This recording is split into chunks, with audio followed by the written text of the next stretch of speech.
Hello, and welcome to this video. I'm so bad at, introductions.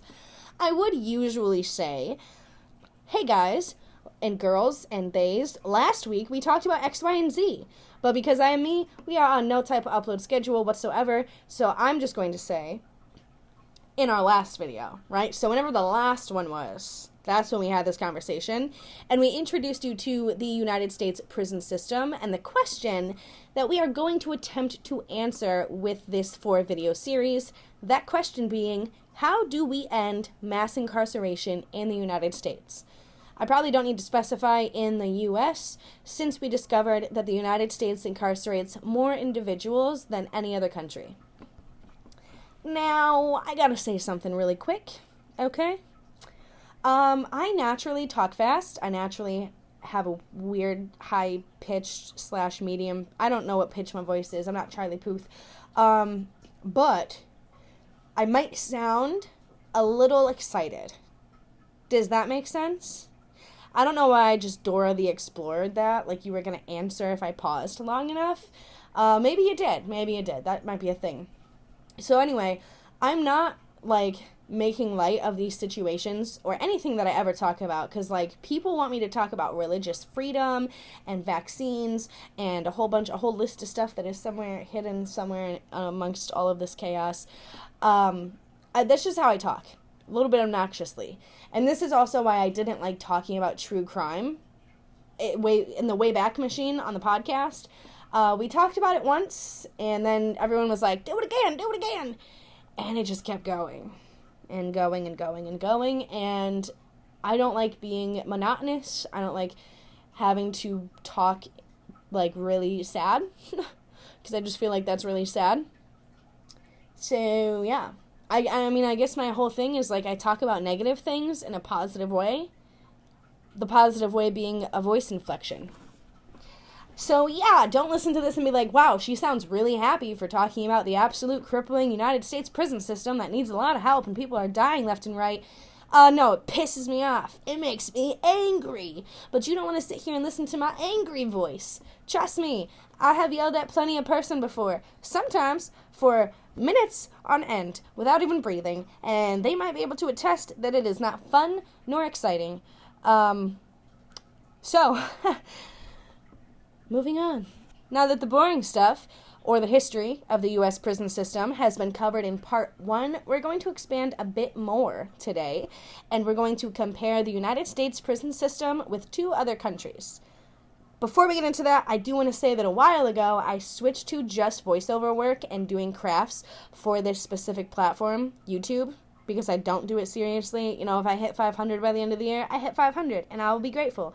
But it's not, making or breaking my life. I also don't want to be on camera more than I already am. Typically, I do a lot of stuff on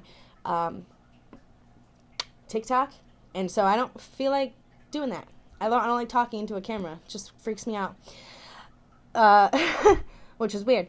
So in that time, I've acquired an affiliate link with Diamond Art Club, which is where this specific art piece in this video series comes from. You will see it in its completion in the last video in this series, I do promise that. But if you are interested in a hobby that requires patience and attention to detail, or you want to improve those skills in yourself, I highly recommend clicking the link in the description below. It'll say Diamond Art Club affiliate link, and grabbing a very reasonably priced painting today. I have a lot of disclaimers today. This is disclaimer number 2. This ain't unique, baby girl. So, I don't sell the products, I don't make the prices, I don't make the products, this is not an MLM. And I feel like there's a big disconnect between people in multi-level marketing who think what they do is affiliate marketing, and then people that actually do affiliate marketing. Because I also have an Amazon influencer account, which is weird, I guess, I don't know. But I got it. I got one. They said, hey, you can do this thing. And I said, I'm going to do this thing. And then I did the thing where I post, the tiny houses. So what that means is that these companies want me to share this link with the people that I talk to on the internet. And then if those people that I talk to on the internet buy something, the company says, hey, man, here's a very tiny cut. Thank you for spreading our business around. Okay, so that is maybe, I don't need to talk to you about affiliate marketing because I don't want to. But I just wanted to disclaim, like, if you message me and you're like, I really wanted this, but the price is too high, I literally do not care. Also, they are very reasonably priced, so that probably won't be an issue. But I don't control the company, nor am I any part of it besides having an affiliate link. Moving on. The prison systems that we're going to compare are Norway, the United States, and Rwanda. I might be saying that wrong, but you know what I mean. The reason that these specific countries were selected is because of their rate of incarceration.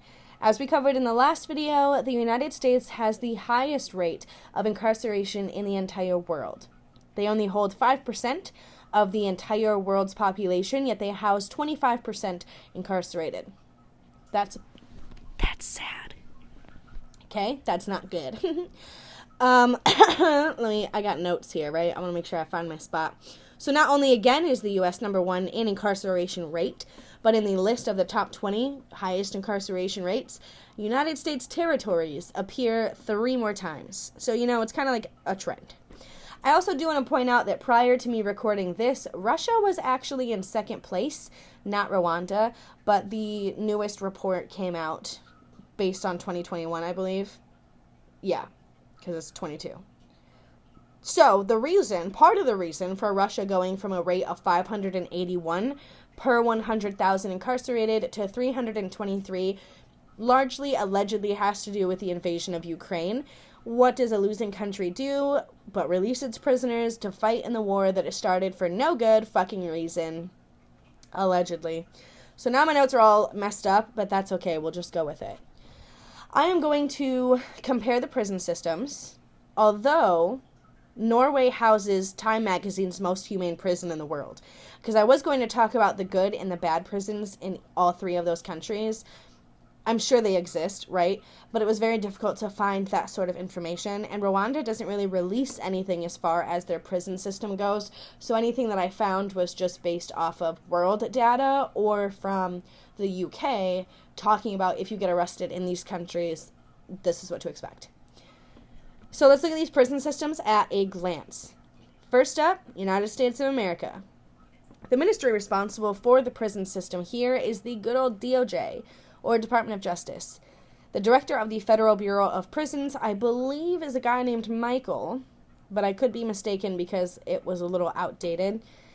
The prison population rate per 100,000 is 629, and this is based on an estimate in 2019 when the national population was 329.1 million. As of 2005, there were 4,455 estimated institutions, comprising 2,163 local jails, 1,190 state confinement facilities, 122. So this is per the BOP. This is a difference of about 20 from a different report I found, give or take. And so there's 122 of those federal confinement facilities. These numbers, this 4,455-ish, doesn't include other types of institutions like juvenile detention centers, but I talked a little bit about that in the first video. The alleged prison capacity in the United States is 2,163,235, but the occupancy level of local jails was about 80.9% in 2019. In federal prisons of the same year, it was around 130%, and state prisons in 2019 was 103.4%. So a lot of overcrowding going on there. Because remember, you might look at that and be like, well, that's only 3.4% more than 100%. 3.4% out of the amount of people that we're talking about is a lot of people. Keep that in mind. Moving on to Rwanda, again, I could be saying that incorrectly. The ministry responsible for the prison system is the Ministry of the Interior, led by Juvenal Marizimunda. I googled it, and that's what it said it's pronounced as. I could be incorrect. I apologize for my pronunciation. I also have a lisp because I have braces, so we're going to excuse that. He is the Commissioner General of Prisons. The prison population rate per 100,000 was estimated in 2021 at 580. As of 2020, there were 14 institutions, 13 prisons, and 1 rehabilitation center for juveniles. Their official capacity is around 61,320, with an occupancy level of 124.1% in January of 2021. Lastly, let's go over to Norway, where the Ministry of Justice and Public Security holds things down. The current head of prison is Miss Lise Sannerud. Sannerud, yeah, I believe, because that's what she said in an interview. Director General. I'm 19% sure. Again, a lot of this stuff, because, there's different, we only see what people want us to see, and I don't mean that in a conspiracy way, but I mean that there's a lot of information that isn't passed freely from country to country. Journalists might get blacklisted or told that they can't publish something, and then we don't know what it is. So some of this stuff may be a little bit outdated, but the numbers are current. So I'm talking about the names and stuff like that. Their prison population in Norway as of March 2022 was estimated to be 57 per 100,000. 57 per 100,000. There are about 33-ish institutions. I say that because it's going to change in a minute here, because I got my information at the end from an actual Norwegian website. But it's about 33. Or 33 units consisting of 58 prisons, and they are at an occupancy level of around 83.4%, with their maximum occupancy building being around 3,638. I feel as though the types of prisons are important here, so we're going to take some information right from the BOP and tell you about the types of prisons in the United States. First thing you got to understand, the main difference between prisons and jails is that prisons are long-term facilities run by the state or federal government, while jails are short-term, typically for people incarcerated for less than 1 year, but not more than 3 after sentencing. Jails are run by local governments. In the prison system, there's 5 different security levels, whereas jails, there's usually about 2 or 3. So we are not talking about jails. We are only talking about prisons, because we are talking about the U.S. prison system. Jails are important too, but there's so many discrepancies between municipalities and local governments that we'd be here for hours and days probably. So in the prison system, there are generally 5 different security levels, and where an inmate is housed depends on a lot of stipulations surrounding the individual and their charges. Starting out in the U.S., we have minimum security prisons, or FCPs, for federal prison camps. These will usually have dorm-style housing, lower staff rate, and little perimeter fencing. They also sometimes have satellite prison camps outside the main part of the facility that has off-site work programs. These are sometimes compared to college campuses, and the focus does tend to lean towards rehabilitation. Then there are low-security federal correctional institutions, or FCIs, that usually have cubicle or dorm-style housing, double-fenced perimeters, and a higher staff rate. Medium-security FCIs usually have the same double fencing with an added electronic detection system, cell-type housing, higher staff rate, and more internal security.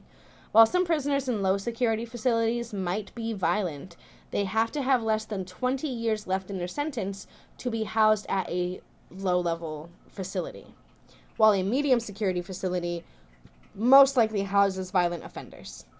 High-security institutions, or USPs, for United States penitentiaries, have even higher outside security, including walls or fences, the highest staff rate, and very close control of inmate movement within the facility. So they would be, taken from point A to point B within the facility rather than just being able to walk freely there. Sorry. Sometimes I add things and then I lose my spot. So yeah, unlike other levels of security, these ones most likely won't have satellite facilities just because there'd be no outside work area. There are administrative facilities such as federal detention centers where there's a special mission of the institution. So whether that be treating inmates with medical problems or housing very dangerous inmates who are likely to or have already attempted to escape. These facilities will sometimes have all types of ranges of security. This level does also include the ADX, I believe, which is the Administrative Maximum Security Penitentiary, the only supermax prison in the USA. I think it's in California. I'm not 100% sure. Don't quote me on that. There are also prison complexes. That just means that there's numerous facilities with different levels of security that are close together, and they frequently work together when it comes to staff and resources. There's also juvenile detention centers and private correctional institutions. Private typically meaning for profit. Those are called PCIs, although only about 11% of all incarcerated are estimated to be at a PCI. And this isn't to say the entire prison system isn't a for-profit system, but privatized institutions typically, yeah. Some other stats to look at, because I'm going to cover all the bases, okay? I know that the people that I would have a differing, it's not even a difference in opinion. When it comes to topics like this, so, most of you don't know what you're talking about, to be quite frank. And I'm not saying like, oh, I know everything. It's just that I have the wherewithal to look and research and correct myself if I'm wrong, and some of you don't. Some of you are like, they should just burn in prison because they are bad and they stole tuna from the store. You sound dumb. Anyway, moving on. So yeah, when I say all bases, I mean we're covering everything. The United States has a HDI, or Human Development Index, of 0.926, which ranks them 17 out of 188. The HDI exists to show that a population's capability as people should be the criteria for the development of a country and not just economic growth. This is calculated using 3 different dimensions, and they are the health dimension, or life expectancy, the education dimension, which is the average time of schooling spent by the time someone hits 25 years old, and the standard of living dimension, which is gross national income per capita. It's important to put this into perspective along with the other rates we're talking about, because you will get those people that just bring up low income. And again, disclaimer number 3, these topics are brought to me, like in my TikTok messages, with a reason for why people want this to be talked about. And a lot of the times it's just people have had the same negative discussions with people and they can't get them to see reason. And so I guess I'm the voice of reason. I'm totally kidding. Please don't judge me. But no, it is nice to hear our quote unquote negative opinions, or sort of against the societal norm opinions, repeated back to you. So if someone sends me a topic like this one, which was the unfair prison system, that I genuinely agree with, I'll sit here and talk about it. And so, yeah, I've had this conversation of like, well, they should just go get a job if they don't want to have to steal money or food. Because that's solved everybody's problems, right? It's just getting a job. Sure. I'm getting heated, right? We're getting to the point where I start getting a little spicy, and that's okay. When it comes to things like that, I do want you to consider that as far as someone being low income and also a criminal, number one, that's a fallacy. That's not necessarily true. There are lots of criminals from all types of different financial ranges. And number 2, it's just part of a larger picture. It's a very, very small part of a larger picture. Keep that in mind, please. The homicide rate per 100,000 in the United States is about 5, and the death penalty has not been abolished on a national scale. Prison density is around 104%, and average time served is 147 months. An NPM in the United States has not been established, which I'll tell you about in a second, because Rwanda has implemented one since 2018. So we're in 2022, we don't have an NPM, which you may or may not know what that is yet. I'm going to tell you in a second. Rwanda has it, and this is important. So moving on to Rwanda. If I'm saying this wrong and I said it wrong 10,000 times, please judge me. So given that there's only 14 facilities in Rwanda, 1 in each province, it's a bit difficult to find much on the specific conditions. I think I said in the beginning that this is information taken from the UK in a flyer for what happens if you end up in this type of prison. So if you're arrested in Rwanda, you're taken to a detention center where you might undergo a medical check and what appears to be a pretty average intake session. Then you'll be sentenced, so we're sort of fast forwarding here, and be sent to one of their prisons, so 1 in each province. But most likely, especially for foreign visitors getting arrested, you would be sent to one specific prison, of which I cannot say the name, and I'm not going to attempt it. But I'll put it in the description. So with a prison density of about 125%, you're probably going to be pretty crowded. There are unisex facilities, although they are separated like, one side's females, one side's males, which is pretty common on a smaller jail scale, but not like a larger prison scale. Typically it's male or female. You won't get a mattress probably, but you will get like basic toiletries and prison issued clothing and stuff like that. You might get a mattress, you might get lucky, and then find a spot on the floor. Getting caught with drugs in this prison means an automatic maximum stay of 15 days in solitary confinement. Rwanda has an HDI of 0.536, ranking them 157 out of 188, with a homicide rate of 2.5 per 100,000. The death penalty has actually been abolished since 2007. And the NPM I was talking about, let's get into that, okay? It is a national preventative mechanism, or a designated entity that monitors the treatment and conditions of people who have been deprived of their liberty. Liberty. Y'all gotta remember some things here. Okay? What this NPM does is it prevents torture or degrading treatment being used as punishment for incarcerated individuals. Because of the Rwanda genocide, though, in 1994 that lasted for 100 days, it's very unclear how long the average length of stay is, because they're still sorting that out internally. But I don't know how to say this without saying this. Some of y'all uncultured as fuck, okay? And I mean that with like, sincerity. There's people that will forget that the United States is not number one.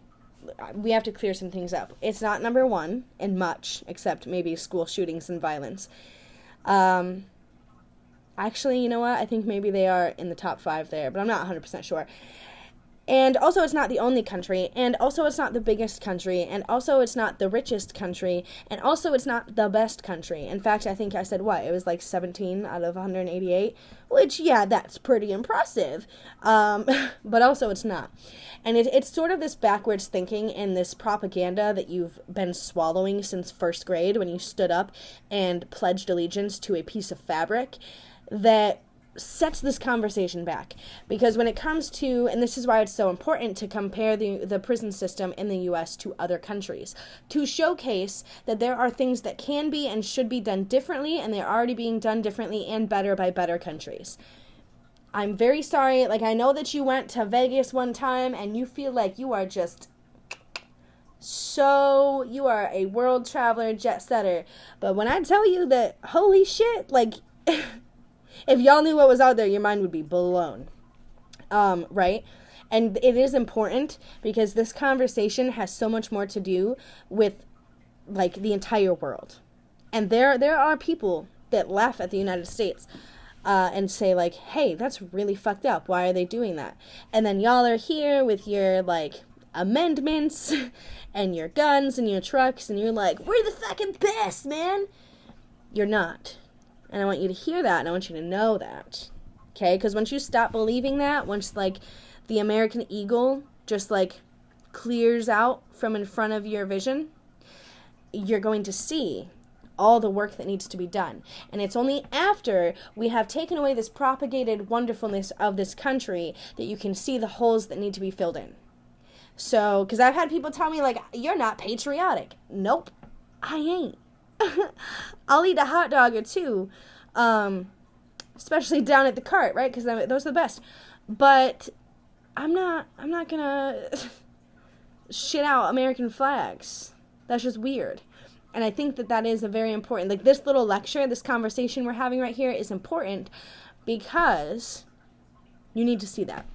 A lot of people will be like, wow, Rwanda, that sounds like they don't even have clean water. Because some of you have, like, the missionary mentality without actually doing the fucking stuff. And you don't know. Like, I know people that still think that, like, Africa as a whole is just, like, not developed at all. Like, there's people that think this, right? That there's, like, an entire continent that's just, like, left in 1638, that they've never heard of penicillin.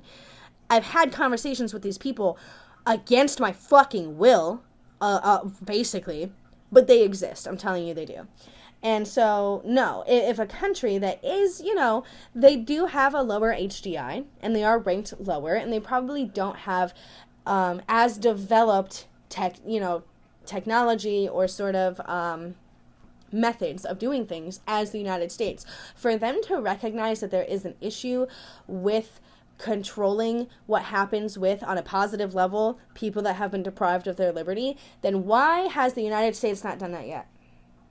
And you can't sit here and say, because some of y'all, not you guys that are listening, because I don't attract the people that I'm talking to right now, but some of you will sit here and say, well, they get 3 meals a day.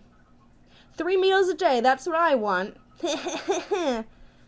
Bro.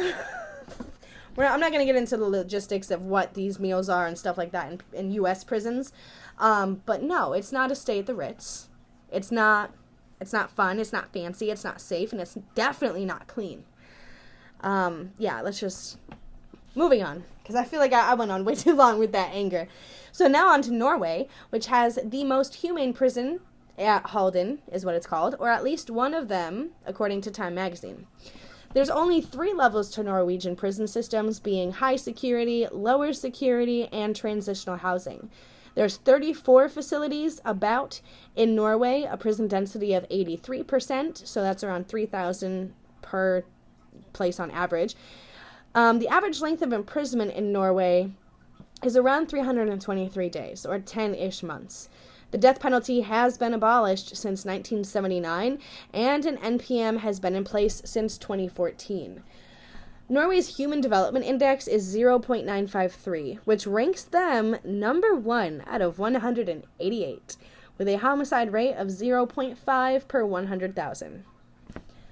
So, again, sometimes I get heated, and that's okay. We're here to be obnoxious and share my thoughts. This is my corner of the internet. If you didn't like me, you shouldn't have come here.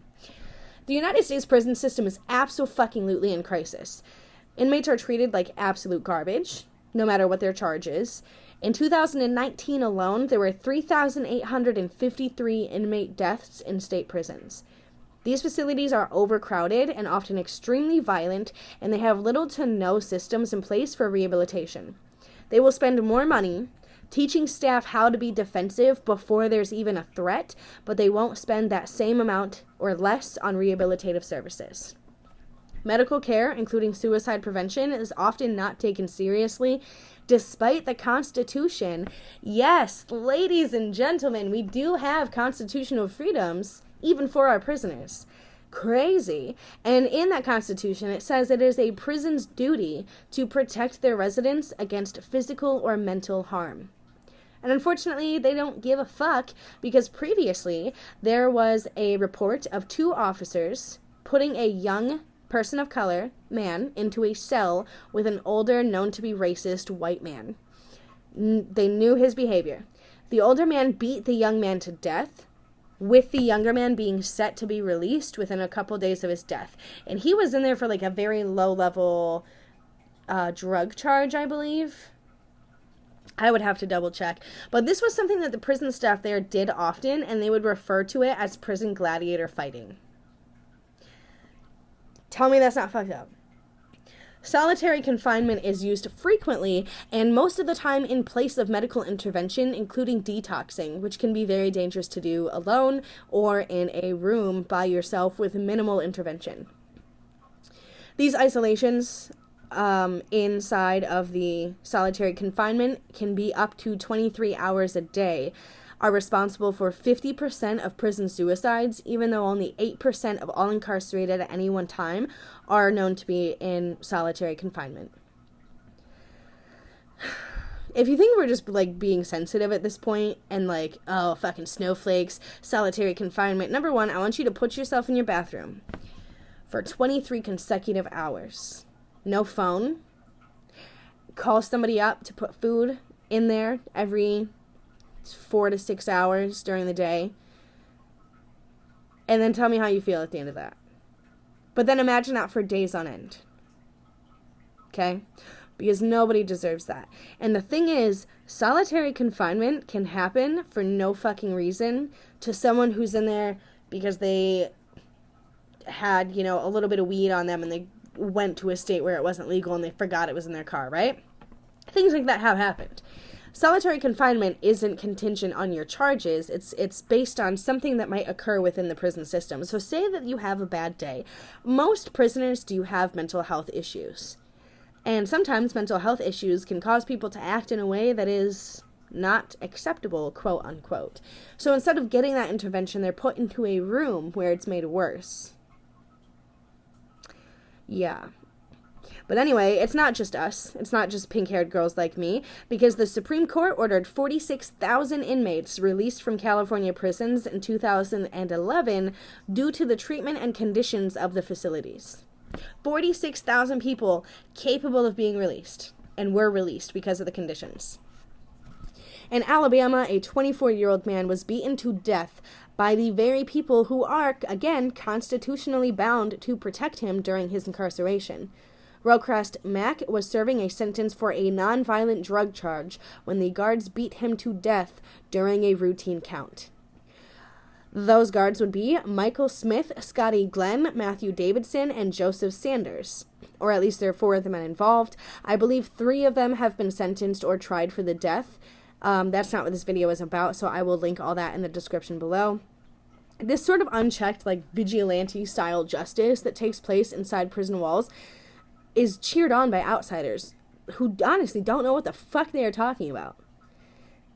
And if you still love prison, right? If you're like, oh my god, it's so cute, wow.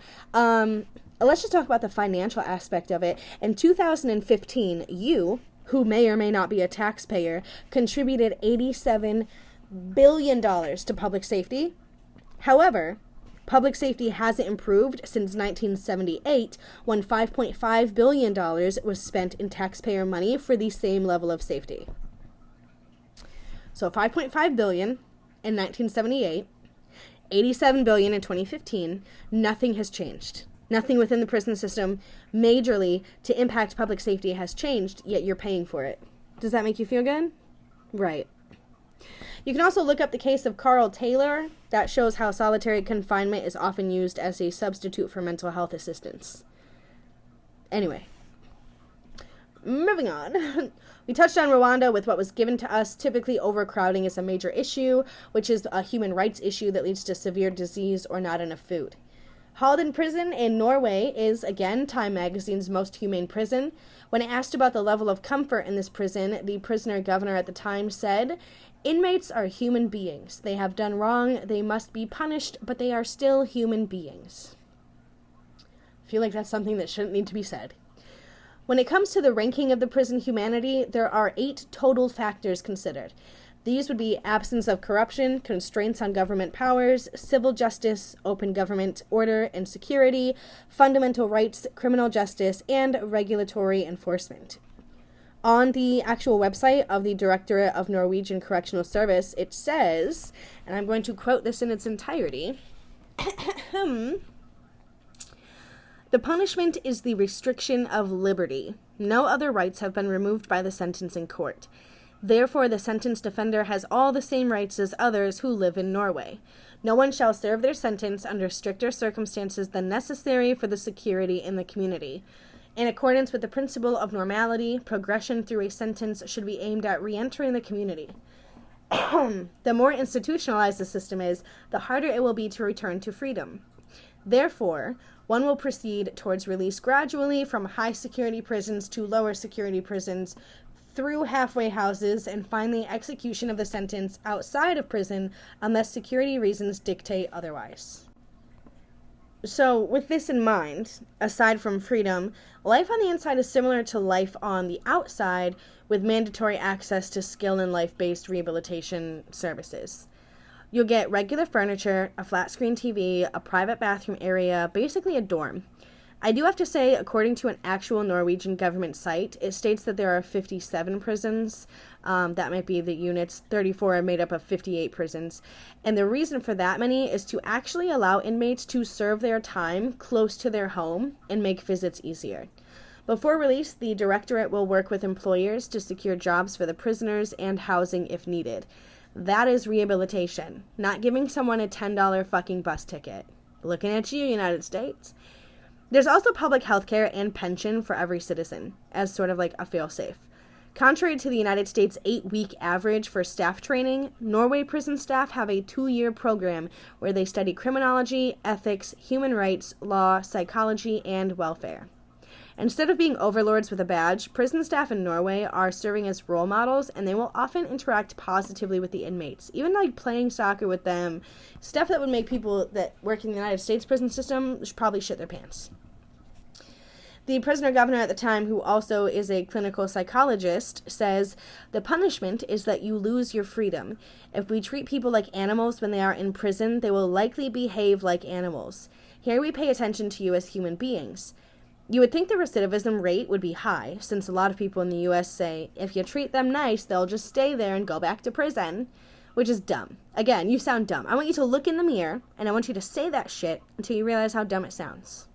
And then come back to this video. Norway had a pretty high recidivism rate, around 60%, until the 90s, when they started implementing these programs, positivity-based incarceration and rehabilitative focus. And now they have the lowest recidivism rate in the world at 20% on average. As a comparison, North Carolina, a singular state in the United States, has a 2-year recidivism rate of 26%. So one state in the U.S. has a 6% higher recidivism rate than all of Norway. Of course, for this one, it was kind of long, to be completely honest. Dezzy has her part 2, so that will be the next part. But some questions to leave you on here. Why do you think the U.S. won't implement specific changes? Maybe not as intense as Norway, but sort of start a lean towards rehabilitation and human first-based incarceration. Why also aren't more taxpayers standing up to say, hey man, stop wasting my fucking money on this prison shit that doesn't work? Is it only because of the perception that we have of inmates or the war on drugs that painted all drug users as disgusting and unworthy? So what do you think? Comment on this fucking video, because this is an important conversation. Usually I don't care. I don't invite conversation to take place on these videos because they're just for funsies. But yeah, why do you think that is? I'll put the question in the description with all the sources, the music, the Diamond Art affiliate link, and anything else that you need to know. But moving on, here is Dezzy with her next part. Hello again, everyone. I am back with the second part of this series.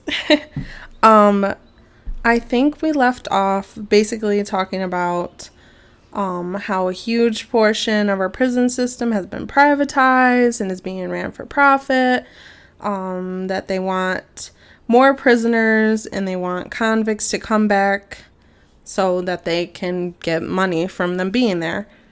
The core principle of prison is to punish and not rehabilitate, and that's our main problem here. So today we're going to be talking about the difference between our prison system compared to Germany. And I never thought to actually compare our country with another. I guess in other instances when it comes to bigger things, well, not that this isn't big, this is really big, but like, let's think like education and gas, like the ones that everybody's kind of always talking about. That's what I mean by big. So when we're looking at Germany, Germany has a very low crime rate and incarceration rate. The U.S. murder rate is 9 times higher than Germany. We incarcerate 10 times more than Germany, and we spend $50 billion on prisons, more than $9 billion alone in California. There are 16 states, including California, that have more people in prison than in college, which is absolutely like mind-blowing. 6 out of 100 that graduate graduate high school, they will end up in prison. 28 out of 100 who drop out will end up in prison. And 68 out of 100 black high school dropouts will spend a year in prison before they turn the age of 30. From the 1925s to the 70s, our incarceration rate was stable, but that number skyrocketed in the 70s from 100 to 100,000 to 700 per 100,000. Other countries and democratic nations, such as the United Kingdom, Belgium, France, Sweden, we are at 700 people per incarcerated per 100,000. But they range between 148 to 67. So we are like way up there. Our incarceration rate is extremely high compared to the rest of the world. And this isn't to say because we have a higher like population rate. It's not. Even as incarceration rates have risen, crime hasn't like fallen. And that's what we would expect to see if this system was working. If the system was working, we would expect to see like, okay, we're putting more people in prison, so therefore crime should be falling, but it's not. This made people kind of believe that crime went down because we sent more people to prison. But like I said, this argument just doesn't make sense because crime across the world has moved in kind of like a parallel. It kind of rises and falls all at the same time. So basically, if we're looking at the United States and then we look at like Canada or China, then we would basically see that if Canada's crime falls, it would fall here in the United States too. And if it rises in China, it would rise here too. But the difference between our country in comparison to somewhere like Canada, our response when crime rises is to lock more people up. But in Canada and other countries, their incarceration rate is based off how much crime is being committed at the time. So in Canada, they would react the same. If there is more crime being committed, they will have more people in prison. But the difference between us and them is even when crime falls here in the United States, our incarceration rate still stays the same. But in other countries, such as Canada, theirs will meet the same requirement of those incarceration and committing crimes. Where can we go off to next? So, again, talking about Canada, it's always been about 100 out of 100,000 that are being incarcerated. And that's where we were at previously in the United States. It was, like I said, I think I said between like the 1920s to 70s, I think I said, was when our, or after that period was when our incarceration rate was no longer stable. So we moved out of that 100 per 100,000 up to 700. So smaller like families and decrease in alcohol consumption, better policing, not wanting people to stay in prison long, have all shown promising effects on crime. This is when we're looking at other countries. So other countries will basically encourage their people to have smaller families. I'm guessing this probably has to do with like stress levels. I have 3 kids myself, and I know financially and just wanting to get stuff done around the house can be stressful for parents. You have all these other things going on. You kind of can't like focus on yourself. And I feel like it's probably worse when, you're a single parent. So a lot of countries will encourage people to have smaller families or to obviously wait until they are more stable within themselves.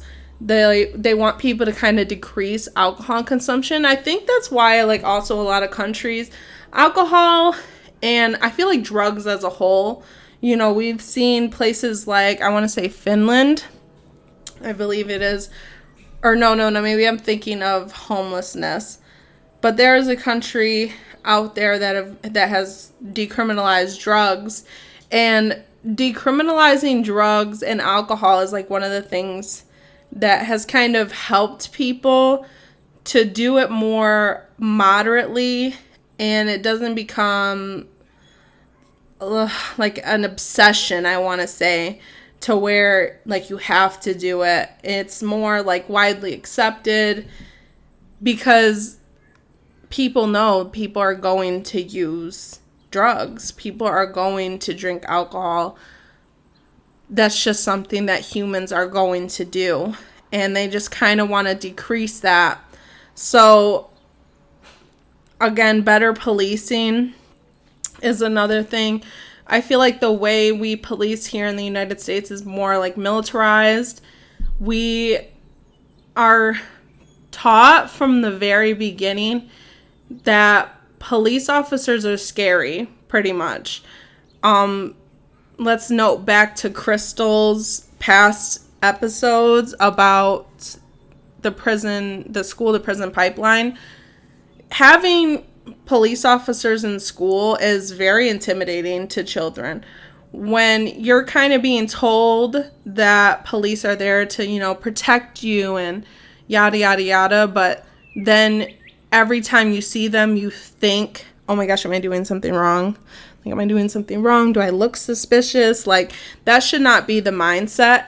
One thing that other countries do is they don't always have police officers like driving around patrolling and stuff like that. They kind of just walk the streets like normal citizens, obviously with their badge and their weapon in case anything happens. But again, crime rates are much lower compared to the United States. So if that doesn't say that we're doing something wrong, I don't know what else would. Another thing is not wanting people to stay in prison for a long time. That's something I've never understood. I don't think that, for one, it's humane, and for two, it does anybody good to have people sitting in prison their whole life. The majority of people in prison are able to be rehabilitated, and if you think otherwise, then that's absolutely ludicrous. The people in there definitely can be rehabilitated. We need better programs that genuinely help people get on their feet, to make a better lives for themselves, and help put them back into society so that they can become the model citizen and actually benefit our country. What good is it doing to have them sitting in prison? People say, well, where will we get the funding from? We're already spending, what did I say, $50 billion a year in prison systems. Why not take some of that money that we're already spending to lock people up, feed them, give them medication, etc., and put those into programs to actually rehabilitate them and get them back out into the street? Now, I understand that there are going to be people in there that they simply are not going to be able to be rehabilitated. That's just what it is, unfortunately. One thing that I think is also worth noting is the fact that a lot of people are in jail for drugs, possession and stuff, rather than high-risk crimes like murder. And I just think it's interesting because, again, it just has to do with rehabilitation. Selling drugs and using both seem to be linked to things such as poverty. Obviously, people sell drugs in order to make money to feed their families, and people use drugs to kind of get their mindset out of what's going on day to day, especially when you live in these low-income communities. I mean, just last night, somebody was shot in Jamestown. This is something that people are seeing all the time in these low-income areas where they are, being exposed to people being murdered, either hearing it was in front of their eyes, constantly losing loved ones. And a lot of people use drugs to kind of escape that and not have to think about it anymore. And those are things that we need to think about. Not, okay, well, they use drugs, they need to just go to jail. That helps no one. Well, they're selling drugs, we need to just put them in jail. Again, that helps no one. If anything, we're making the situation worse. Because now, this person that was selling drugs in order to feed their family, they're sitting in jail and now their family is worse off. Not saying that it's okay, because they shouldn't have to, but I'm saying we have to look at the reasoning behind it in order to find a better solution, because putting people in jail isn't going to do anything. And besides that, we're taking working people off of the streets. We need more people in the economy to keep it flowing. We can't just keep throwing people in jail and throwing money at it like it's doing anything. We need to get that incarceration rate and crime rate lower. Most prisons, including Germany, are a lot smaller. They cook their own food. Yes, the prisoners, they cook their own food. They wear normal clothes. So whatever you're wearing, I almost said podcast, but watching this YouTube video, whatever you're wearing watching this YouTube video is what you would see prisoners wearing in Germany. They have private cells. They have constant 24 access to a telephone. Only one person lives in each room. So, who was it? I believe Barack Obama had visited a prison in Germany, I want to say, and he had seen the difference. So, the size of a room in a prison in Germany is the same size as what we have here in America. The difference is here we have 2 to 3 people living in that small of a vicinity, whereas in Germany it's one person. And this has been shown to reduce violence in their prisons. They're still, it's giving more of a school vibe. If you want to go look up what prison in Germany looks like, their prisons kind of look like a school rather than a prison. They do still have the fence around it in the yard. They do still have, bars on the windows to prevent people from hurting themselves, though. It's not necessarily to prevent them from leaving, but rather to prevent them from hurting themselves. High-risk people that, again, cannot be rehabilitated, even though they're still trying, but have a less likelihood. Now, theirs are to prevent them from leaving, but they have a lot of light, fresh air. People don't live together in a room, so they don't have much violence. They use knives, which was shocking to me. I was like, knives? I was like, I'm pretty sure they be in prison here using, I think the tuna fish can top, I want to say, to be cutting up their food. And they have pots and pans. They use the prison kitchens because these are seen as human things.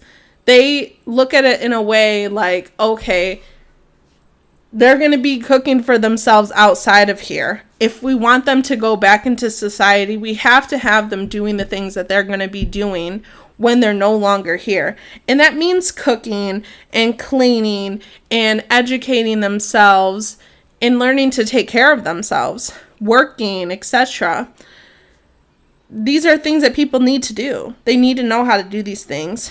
They're going to have to do them regardless. So they're even allowed to leave. And before you say, oh my gosh, they're just letting prisoners leave. Yes, they're just letting prisoners leave. Why? Because they're going to have to be in the world. If they're going to go back out into the world, how can we expect them to, kind of re-enter society if they're just locked away from it for years or months at a time and then just being thrown out there? It's a huge change. So before you get to asking the question, I already know what you're going to ask. Do people actually come back? Yes, the mass majority of people return to prison. They return. Only 3 out of 1,000 people don't come back, or they'll commit a crime while they're out. But that's a small number. That's such a small number. 3 out of 1,000? That's such a small number of people. And then obviously, if you go out and you commit a crime or you don't come back, you're going to go back to jail, and then that's just going to be it. But the majority of people come back. That's an amazing thing to know that they come back and they don't commit crimes. They also make sure that they separate young criminals away from older criminals. They don't want younger kids that may have just made a mistake, that don't know any better, to be around people that aren't going to be more reluctant to change the way a child may be able to, so that they have a better chance. Correctional officers have extremely high expectation in Germany. It's like one of the hardest jobs to get there. They have very thorough training in mental health and rehabilitation. The atmosphere is pleasant. My cousin is a corrections officer, or was. I'm not sure if she's still doing it. But she would tell me that they can't talk to the prisoners, and the prisoners have to address them as ma'am or sir and nothing else. And just the atmosphere is more like, I'm punishing you, I'm better than you, don't talk to me type of thing. Whereas there, it's very pleasant. They're not angry. They're very nice. And their prison rate is even lower than ours, at 40%, almost at 30% decrease from ours, which is, again, crazy. The Germany Constitution states in Article 1, human dignity shall be inviolable. To respect and protect it shall be the duty of all state authority. So this is why a lot of the things are so much different there. That's why they have their own private cells, because privacy has to do with human dignity. Being able to cook for yourself has to do with human dignity. Being able to use the bathroom, because yes, they have bathrooms in their own personal cells. They don't bathe and shower with other people, again, has to do with human dignity. And they want to protect that at all times, because I would also believe that it just makes people more reluctant to change, to not be treated as if they're an animal, but rather a human being. They are a human being. I couldn't imagine having to fully disrobe and shower in front of another person. And again, it's well, they shouldn't have done the crime. We get it. But people make mistakes. Humans are very flawed people. And I don't believe that these things would keep happening over and over again if we actually focused on why they're happening in the first place. A lot of the reasons why this was inserted in the German Constitution has to do with the Holocaust. They believed these camps and the way that people were treated and punished during the Holocaust was very disgusting. That is exactly why they wanted to respect human dignity in their country. There's no death penalty there. Everyone is eligible for parole as long as you are doing the things that you were supposed to be doing. I feel like we should be encouraging prisoners to work. Work. I don't understand why, you're being told to get a job once you get out, but you constantly have to be telling people I have a felony, and then next thing you know, they don't want to hire you when you're already trying to take the steps to make your life better. And it just doesn't make any sense. They treat their citizens and convicts completely different than how we do. So it's just an interesting thing to actually ask ourselves, how did a country that did such horrible things transform itself into an outstanding place so quickly? This is something that the United States has failed to do. Partially, I believe, because we ignore our history. We kind of just tell people that we need to move on from the things that we've done and get over it. Slavery, the mass execution, and just the things that we've done throughout time to the Japanese, to Mexicans, to Native Americans, to African Americans. Excuse me. Just everybody throughout our history. Our country may be broken, but it certainly can be repaired. But it's going to take acknowledgement. It's going to take us saying, okay, we've done this. What can we do differently? we can't just imagine that we got it right. There's no way. We have made countless mistakes throughout history, from what's it called? From slavery, women's rights, and prohibition, all those things. We've made countless mistakes. And to say that we haven't made more, it just doesn't make any sense. There has to be things that we are doing wrong that we could do better. And not even to say that we're doing things completely wrong. We could have the basis of things, but we need to, tweak them and make them better. So we've already been going for about 25 minutes, and I think I can't go any further because I don't know how well this is gonna send over. Can only send so many gigabytes or whatever. I don't know nothing about electronics. Okay, I know a lot about what is the word I'm looking for? Politics. I know a lot about politics, but I don't know nothing about no computers.